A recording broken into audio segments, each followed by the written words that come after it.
Hawak ang bibig mo, babalik sa'yo. Bawat kasinungalingan hindi rin magtatago.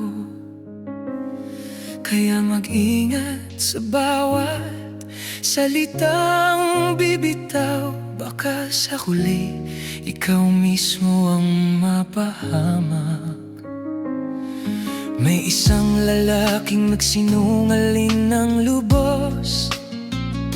Sabi niya'y buhay pa ang kapatid na matagal nang nakahimlay sa libingan. Ipinago ang katotohanan upang makuha ang mana. Ngunit gabi-gabi may tinig na sa kanya'y nagmamakaawa. Sa katahimikan ng gabi may bulong na bumabalik sa kanyang pandinig. Sinungaling ka, sigaw ng konsensya niya. Hanggang sa isang gabi, hindi na siya makahinga. Humingi siya ng tawan sa dilim ng kanyang sala. Ngunit ang kasinungalingan ang naging huling sumpa.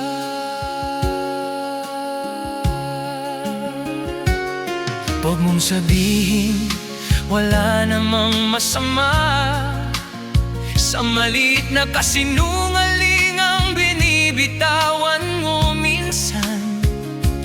Dahil ang munting salita kapag lumaki, kayang wasakin ng pamilya at pagkakaibigan. May isang manggagawang laging may dahilan. Wala akong pera ang palagi niyang sambit sa tahanan. Kayod siya ng kayod, ngunit walang naiipon. Dahil sa alak at sugal, lihim niyang nilulustay ang sahod.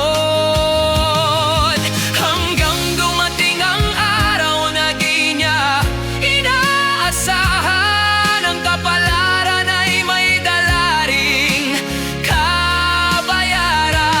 Ang anak niyang may sakit, kailangang gamutin, ngunit wala siyang perang maibigay. Kahit katiting sa kasinungalingan, wala akong pera na paulit-ulit niyang sinabi.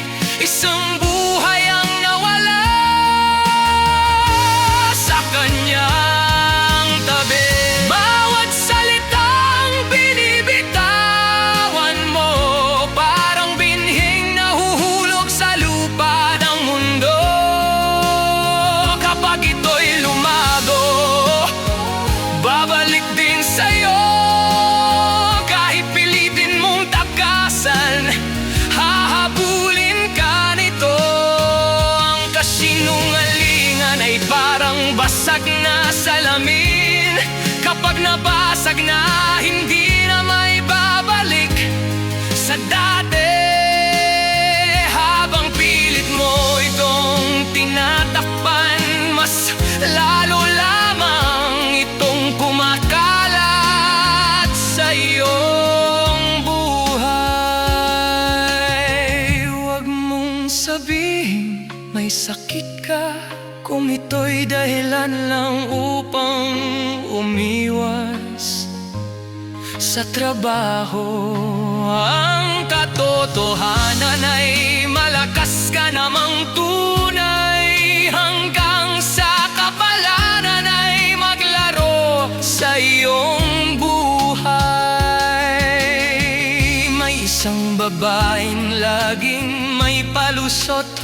Hirap akong kumilos, hindi ako makakasok sa trabaho. Ngunit sa likod ng kanyang mga dahilan, siya'y naglilibot at masayang naglalakad.